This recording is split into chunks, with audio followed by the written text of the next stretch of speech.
My sister blamed me for everything, until her lies blew up in her face. So, I guess this is the part where I admit something I've never said out loud.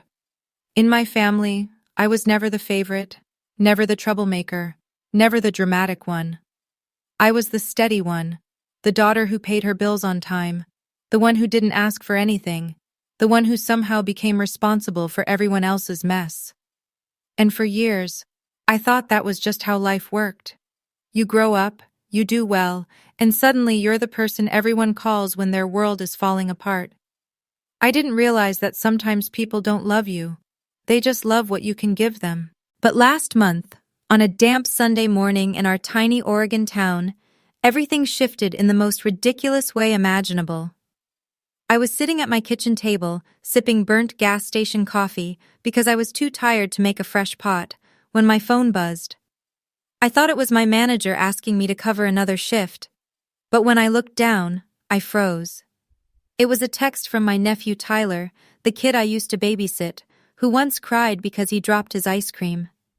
He's 17 now, apparently too old for manners, but young enough to think the world owes him something. Aunt Emma, I need $850 for my senior trip.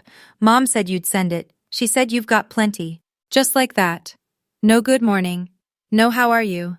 Just an invoice, stamped with entitlement and a side of teenage attitude. I swear my stomach dropped straight through the floor. I reread it 5 times, hoping maybe he'd sent it to the wrong aunt. But nope. My name was right there.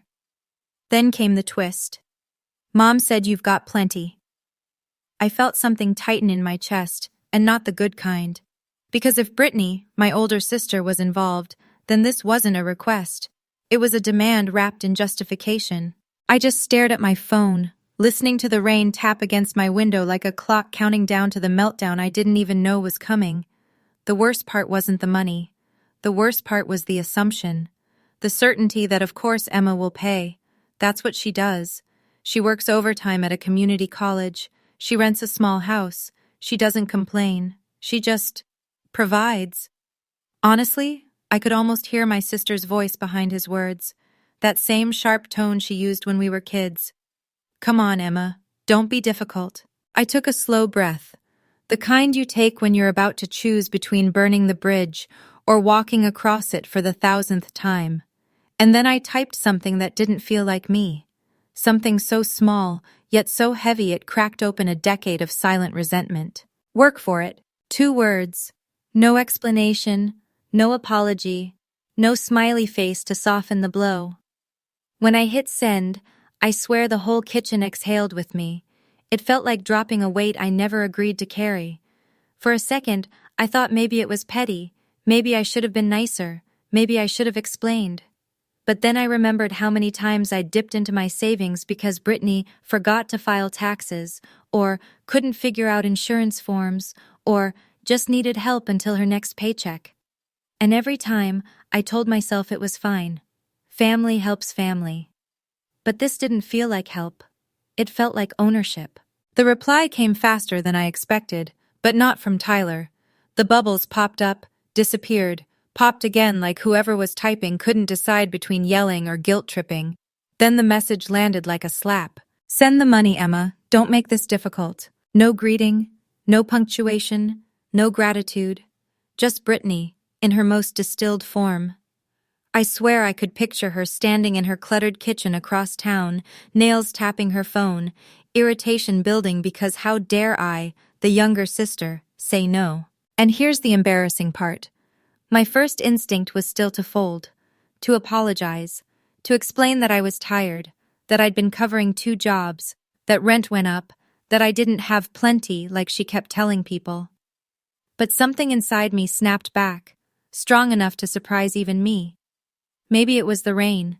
Maybe it was the week I'd had. Maybe I just finally realized that I'd spent years letting Brittany rewrite the story of who I was, and somehow I'd been living inside her version. I didn't answer her text. I put the phone face down, stared at the smudged surface of my coffee mug, and wondered when exactly my life became a revolving door of other people's emergencies. The house was quiet except for the hum of the fridge and the rain softening outside, but inside my chest everything felt loud. It wasn't anger. Not yet. It was something colder, something closer to grief.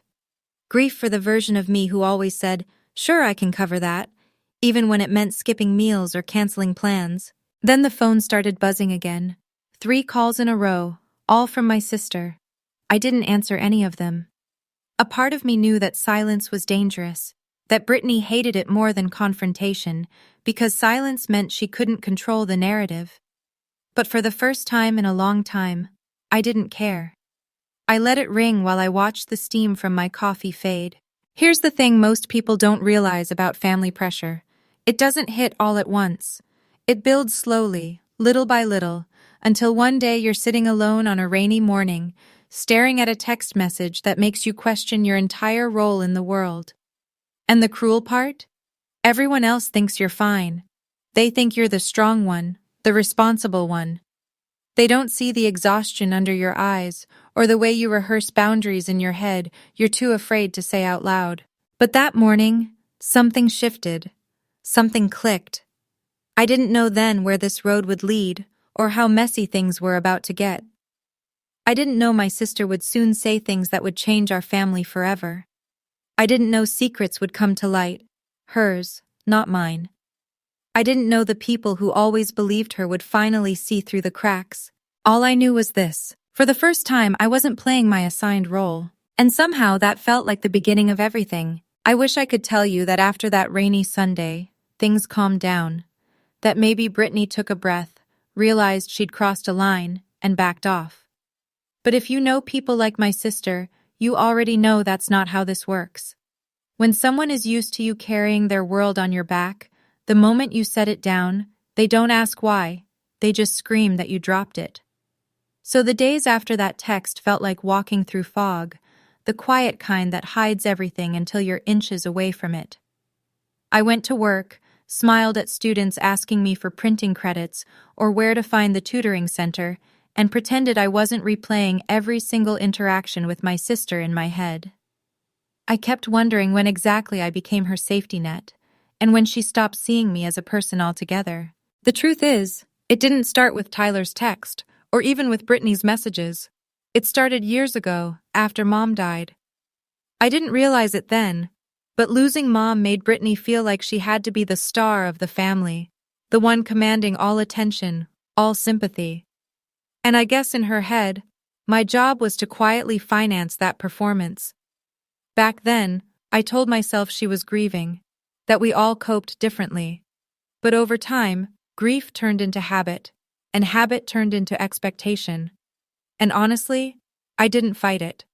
I was 26, trying to make rent, trying to not break down every time someone mentioned mother-daughter brunch, and helping Brittany made me feel like I had some purpose. I thought it brought us closer. God, I was naive. After the text incident, she didn't speak to me for 2 days. Radio silence. You'd think that would feel peaceful, but instead it felt like waiting for a storm you can smell long before you see it. On Wednesday, she finally called. I almost didn't answer, but curiosity won. The moment I picked up, she didn't even breathe before launching in. "Emma, I can't believe you embarrassed me like that. Tyler was counting on you. You know how hard things have been for us." Her voice had that tremble she used when she wanted to sound fragile, like she was about to crumble under the weight of life's cruelty. I swear if there were awards for emotional manipulation, she'd need a whole shelf. I tried to stay calm, keep my voice steady. "Britt, I just can't keep covering everything. I have my own bills, my own life." But she cut me off immediately. "Are you serious right now? You make more than I do. Mark is barely working this month. Tyler needs experiences. Do you want him to feel left out?" And in that moment, something inside me twisted. Not anger, not guilt, but this deep, tired ache. Because she always used Tyler as a shield, like his happiness depended solely on my wallet. And for years, I let her get away with it. That night, I opened my laptop and pulled up a folder I'd kept hidden for a long time. Receipts, bank transfers, emails, screenshots. 8 months' worth of mortgage payments I'd covered just until Mark gets back on his feet. Hundreds of dollars here and there for emergencies that never felt like emergencies. A laptop for Tyler, groceries, repair bills.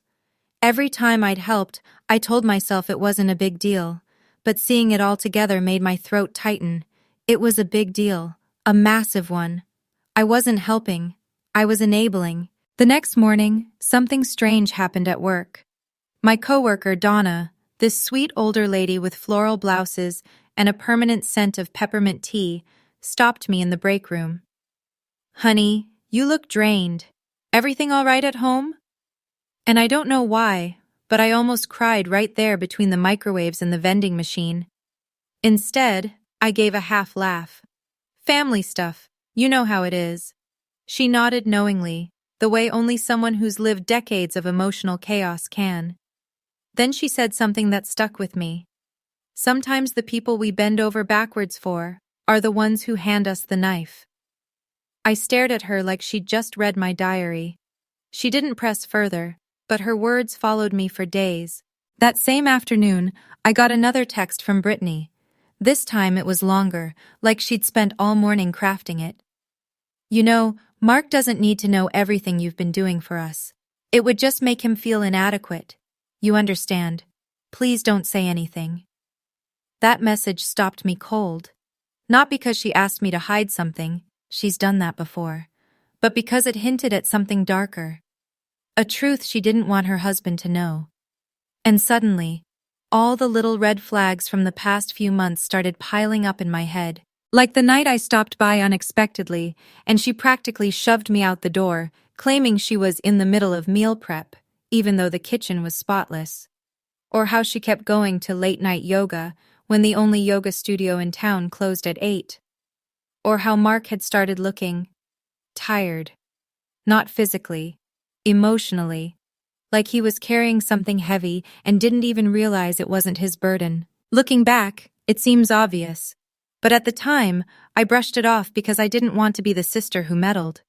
But now it felt like there was something festering beneath the surface, something she was desperate to keep hidden, and I was somehow wrapped in it without even knowing. I started paying attention more. When I dropped off a package at their place, I caught sight of a gym bag by the door with a men's deodorant scent that was definitely not Mark's. When I asked where she'd been on Saturday morning, she gave me 3 different answers in under 5 minutes. And when I casually mentioned Tyler's text, her eyes darted away like she was searching for an escape route. But here's the real kicker. The more cracks I noticed, the more I realized how much of my life I'd put on hold to hold hers together.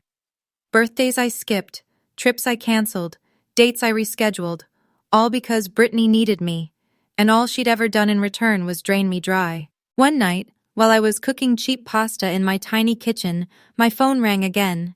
It was Mark. That alone was unusual. He never called me unless Brittany was involved.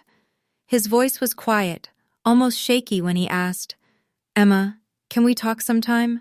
Just the 2 of us?" And right then, I knew something big was coming. Something I wasn't sure I was ready to hear.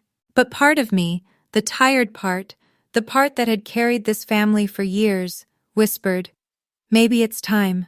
Maybe it's finally time for the truth." Little did I know, the truth was going to blow everything wide open. I didn't expect the truth to come crashing down on a random Thursday night, but that's exactly what happened. I had just gotten home from work, kicked off my shoes, and reheated leftover chili when my phone buzzed. It was Mark again. This time he didn't sound hesitant or careful. He sounded shaken. "Emma, I really need to talk. Tonight. Could you come by?" His voice had that tight, controlled edge men get when they're one breath away from breaking. And for the first time, I realized he wasn't just reaching out because he suspected something. He was reaching out because something had already snapped. I grabbed my keys and drove over, my heart thudding like it was trying to warn me to turn around. Their neighborhood was quiet, that nice leafy suburb where everyone's lawn looks like it's been groomed by the same guy and every house has the exact same porch light. But even before I got out of the car, I knew something was wrong. The living room lights were off except for one lamp, the blinds were half closed, and the house felt still in a way that had nothing to do with peace. Mark opened the door before I could knock. He looked older, like he had aged 5 years in 5 days. His hair was messy, his jaw clenched so tight I could see the muscle twitching. He didn't even say hello. He just stepped aside and let me in. "Where's Brittany?" I asked quietly. He huffed a humorless laugh. "I honestly have no damn clue. She left an hour ago, said she was going to clear her head." He used air quotes like the words tasted bitter. We sat at the dining table, the same one I'd eaten Thanksgiving dinners at, the same one where Brittany once bragged about how she was so much more emotionally mature than me. The irony wasn't lost on either of us. Mark slid something across the table. A printed email.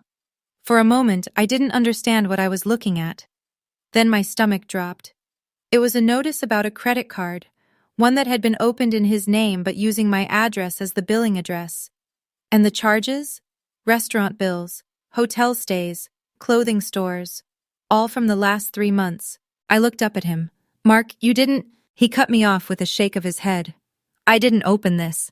And I sure as hell didn't stay at the Crescent Lodge 3 weekends straight." His voice cracked just slightly. "But someone did." We stared at each other and the unspoken truth just settled between us like smoke. He took a slow breath. "Emma, I need you to tell me everything you suspect. No sugarcoating, no protecting her." I'd spent years covering for my sister, smoothing her chaos, defending her choices even when they made no sense. But looking at Mark, seeing the exhaustion in his eyes, the betrayal, the humiliation he was trying to swallow, I felt something shift inside me. I wasn't protecting her anymore. I was enabling harm, not just to myself, but to him, to Tyler, to everyone in her orbit. So I told him. All of it. The gym guy, the weird schedule changes, the mysterious yoga nights, the fragrance I didn't recognize, the lies she'd told me, the slips she made when she was too tired to keep her stories straight. And when I finished, Mark just sat there, elbows on the table, hands clasped together like he was praying. He didn't cry. He didn't yell. He just whispered, "I knew it. I knew something was off, but she made me feel crazy for even asking." Then he let out this small, broken laugh. "She always said you were jealous of her, that you tried to turn people against her. Guess now I know why." I didn't know what to say, so I said nothing. Then he dropped the real bomb. "Emma, she's been taking money out of Tyler's college fund." I froze, my blood ran cold. She told me the account was stable, that she'd been managing it, but she drained nearly half of it, and then she— He paused, rubbing his forehead like he was trying to wipe memories away. "She told Tyler you were the reason the money wasn't enough, that you refused to help." He looked up at me then, eyes red. "She told him you were the obstacle." It was like every piece of manipulation she'd ever pulled suddenly formed a perfect picture. The guilt-tripping, the melodramatic sob stories, the secrecy, the sudden expenses, the way she always made herself the victim and everyone else the villain. And then came the moment, the one I'm not proud of, but I'm not ashamed of either. Because it was the moment I stopped lying, the moment I stopped holding back. "Mark," I said quietly, "I think she's been using me as her cover story. If anything doesn't add up, she blames me. If she overspends, she says she's paying me back. If she goes missing for hours, she says she's with me." His eyes widened slightly, and I continued. "She told me not to tell you the mortgage was struggling. She said you'd feel like a failure and that I needed to be her backup plan." He leaned back, stunned.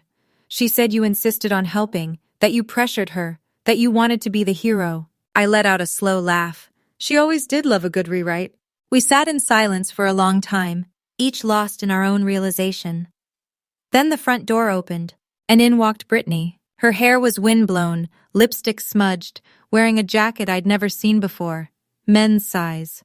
She stopped dead when she saw us. And for one brief second, I swear she looked like a deer caught in headlights. Then, like flipping a switch, she plastered on that innocent, fragile smile she'd perfected since high school. "Oh, Emma, didn't know you were here." Her voice trembled just slightly, fake tremble, the one I'd known for years. Mark didn't say a word.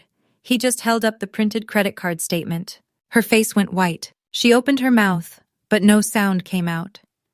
And for the first time in my life, I watched Brittany lose control of the narrative in real time. Her story, her lies, her manipulations, they all collapsed in one silent second. "Britt," Mark said quietly, "you need to tell me the truth."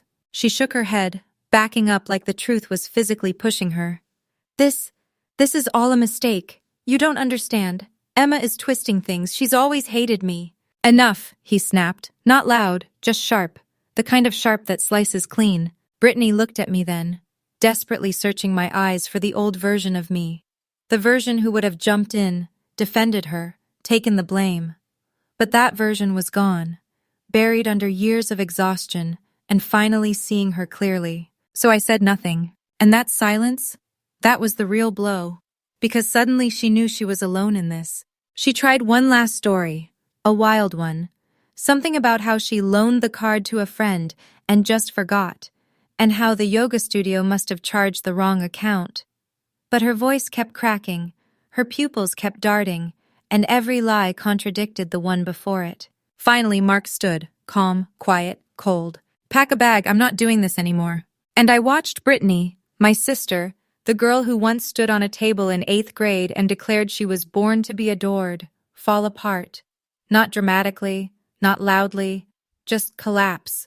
Like someone had finally turned off the spotlight she'd been stealing for years. She looked at me one last time, eyes full of venom and desperation. You did this. I took a slow breath and whispered, no, Britt, you did.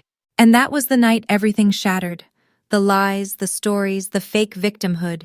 It all broke open. But the craziest part? This wasn't the end. It was only the beginning of the fallout. The days after that blow-up at Brittany's house felt unreal. Like I was walking through a version of my life where everything looked the same, but nothing felt familiar anymore. I went to work, ran errands, made coffee, did all the usual things, but underneath it all was this deep hum of relief, fear, guilt, freedom. Honestly, it was a cocktail of emotions I still can't fully untangle. What I do remember clearly is the silence. Brittany's silence. For the first time in years, my phone wasn't vibrating with her emergencies, her demands, her I need you right now theatrics. It was quiet in a way that felt both peaceful and dangerous. Like standing outside after a tornado. You're grateful the wind stopped, but you're terrified of what the storm left behind. Mark called 2 days later. Not for help, not for money, not for advice, just to say he'd filed for separation. His voice was steady this time, almost calm, like someone who finally stepped out of a burning house and realized how long he'd been choking on smoke.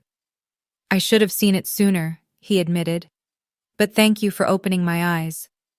I didn't say much, just told him I hoped he'd find some peace. And the weird thing is, I meant it. I wasn't angry at him for believing Brittany's stories for so long. I understood how easy it was to fall into her version of reality. Hell, I'd lived in it for a decade. And then there was Tyler. His message came late one night, around 11. Just one sentence.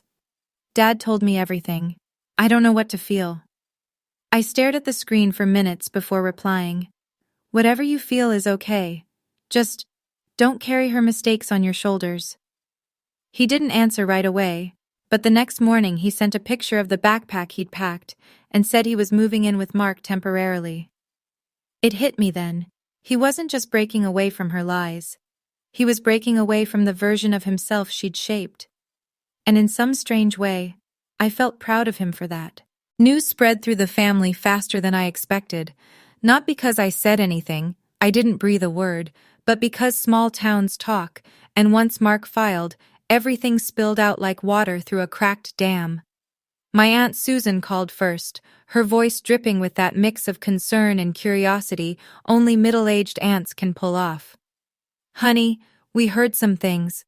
Are you okay? I kept it vague, told her I was fine, told her Brittany and Mark were taking time apart. But when she said, "You've carried too much for that girl," something inside me loosened. It felt like the first time someone in the family actually saw me. Then Dad called. He's never been emotional. He's a retired mechanic, the kind of guy who believes feelings are like spark plugs, necessary, but uncomfortable to handle. He cleared his throat a bunch of times before finally saying, "Your sister's been calling around, blaming everyone. Your mom would have told her to cut the crap." And the way he said it, almost laughing, almost sad, made my eyes sting. He invited me over for dinner that Sunday, just him and me. No drama, no chaos. When I walked in, he hugged me tighter than he had in years, like he was apologizing without words for not stepping in sooner. The most unexpected support came from someone I barely knew. Mrs. Davenport, the 70-year-old neighbor with the overwatered petunias. She knocked on my door one afternoon with a Tupperware of casserole and this knowing little smile. "Saw your sister pack up in a hurry the other night," she said casually. "You doing all right, sweetheart?" I almost laughed because apparently the entire neighborhood had front-row seats to Brittany's meltdown.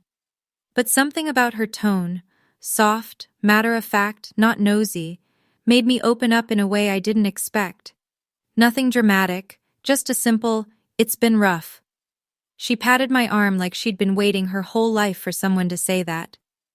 "Family can break your heart worse than any stranger," she said, "but they don't get to keep all the pieces." I didn't realize how badly I needed to hear that until she walked away. Meanwhile, Brittany wasn't taking the fallout well. She tried to reach out once, a long text drenched in self-pity. "Everyone's turned against me. You've ruined my life. Mark was supposed to support me. You don't understand what I've been dealing with." Not a single apology, not an ounce of accountability, just blame, blame, blame. I didn't answer. I didn't block her. I just let the message sit there. Sometimes silence hurts more than any argument, and I think she felt that. Then came the real shock. A letter from the bank confirming that the mortgage autopay I'd been funding was officially transitioned back to Mark. Reading it made me realize just how deep I'd been dragged into her mess. I didn't know whether to laugh, cry, or scream. Instead, I went for a walk, down the quiet streets, past the local diner, past the high school football field. I walked until my legs hurt, because sometimes movement is the only thing that keeps grief from sitting too heavy on your chest. A week later, I saw Tyler at the grocery store. He looked different. Lighter, somehow. Still tired, still processing, but lighter. He hesitated before approaching me, then just said, "Dad and I are going to try therapy." I swear that one sentence did more for my soul than any apology could. I nodded, told him I was proud of him, and I meant it with every fiber of my being. Back at home, I started doing things I'd put off for years. I rearranged my bedroom, cleaned out old drawers, signed up for a painting class. One night, I sat on my balcony with a glass of iced tea, listening to crickets, and for the first time in forever, I wasn't waiting for my phone to ring. And you know what? The quiet didn't scare me anymore. It felt earned. As for Brittany, word was she bounced between friends' houses for a while, tried staying with Mom's cousin, but that lasted 4 days before they kicked her out for being emotionally draining, which is honestly the understatement of the century. She started posting cryptic quotes on a burner Instagram about fake family and rising above betrayal, but nobody paid attention. The spotlight she'd lived under for so long had finally burned out, and she didn't know how to live in the dark. But here's the thing I didn't expect. I didn't feel triumphant. I didn't feel vindicated. I didn't even feel angry. I just felt done. Done carrying her choices. Done fixing her mistakes. Done setting myself on fire so she could stay warm. And when I finally let all that go, when I stopped seeing myself through her lens of obligation, I realized something that changed everything. It was never my job to save her, and losing that burden?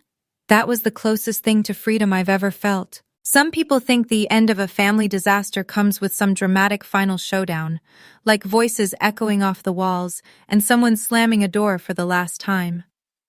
But honestly, the real ending came weeks later, when I was sitting on my tiny balcony, wrapped in a thrift store blanket, sipping lukewarm coffee while the morning sun crept over the rooftops.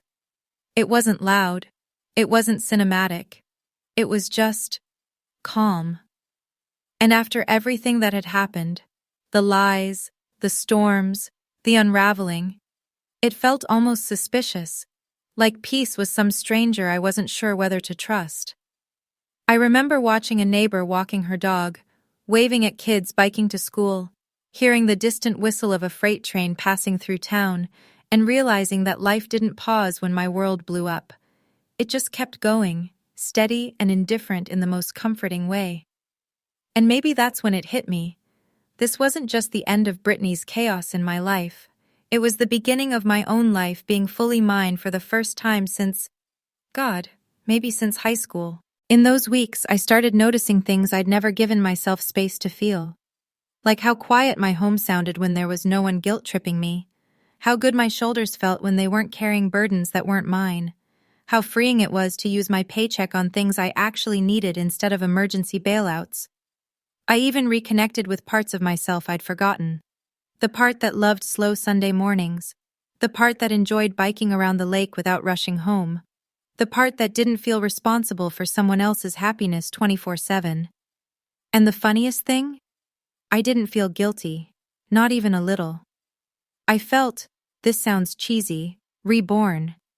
Like I finally stepped out of a version of myself that had been stitched together by obligation and fear, and stepped into someone stronger, clearer, lighter. One afternoon, while organizing some old boxes, I found a photo of Brittany and me from when we were kids, standing on the curb outside our childhood home, hair tangled, hands sticky with popsicle juice. We must have been 8 and 10, and even then, she was front center, beaming, chin lifted, while I stood slightly behind her, smiling but overshadowed. It was weird looking at that picture knowing how much of our adult lives mirrored it. She'd always found the spotlight, and I'd always stayed right behind her, the reliable backdrop. But as I stared at that photo, I didn't feel resentment.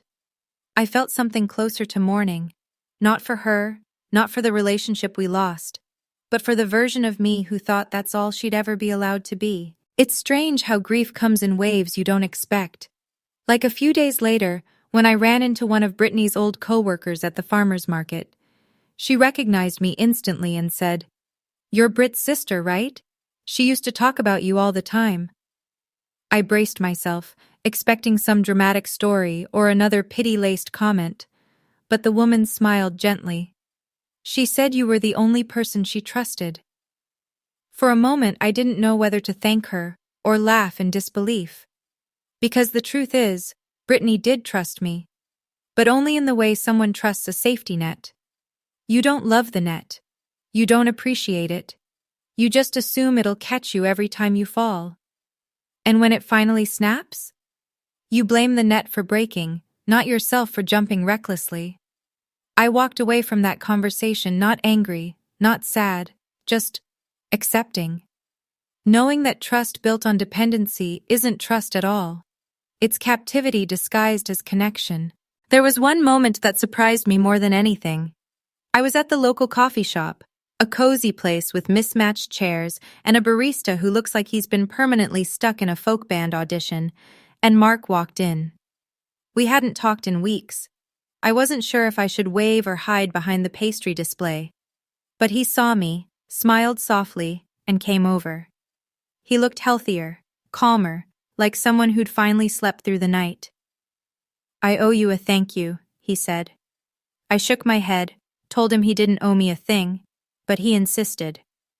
"You showed me what I couldn't see, what I didn't want to see." Then he added something that stuck with me. "Sometimes the truth doesn't set you free. It just gives you the courage to walk out of the cage." I think that was the first time I truly believed he'd be okay. And weirdly, it gave me hope for myself too. Not long after, Tyler stopped by. It was awkward at first. He lingered on the porch like he wasn't sure if he was allowed to step inside. But once he did, he looked around and said, "Your place feels peaceful." And I swear, those words hit me harder than any compliment I've ever received. We talked for over an hour. He told me he was starting a part-time job at a hardware store, saving up for college again, working things out with his dad. And then he asked the question I'd been dreading. "Do you think she'll learn from this?" I didn't want to lie. I also didn't want to crush whatever hope he still had. So I told him the truth, the gentle version of it. People change when they want to, not when they're forced. And sometimes the biggest lesson isn't for them, it's for the people they hurt. He nodded slowly, like he already knew. Before he left, he hugged me tight and whispered, "Thank you for being on my side." I didn't cry. Not until after he walked down the driveway. As for Brittany, she eventually sent one last message, weeks after the chaos settled. It wasn't an apology, not even close, just a short, clipped, "I'm doing fine, don't worry about me." The kind of message meant to sound strong but written by someone still piecing themselves together. I didn't reply, not out of spite, but because sometimes the healthiest thing you can do is step out of someone's story and finally write your own. And maybe that's the real lesson in all of this. Not that evil gets punished or that liars face karma, though honestly, they usually do, but that you're allowed to walk away from people who drain you, even if they share your blood, even if you spent years believing it was your duty to hold them together. You're allowed to choose peace over loyalty. You're allowed to build a life where you aren't the caretaker, the safety net, the emotional punching bag. You're allowed to want something gentler. These days, my life isn't perfect.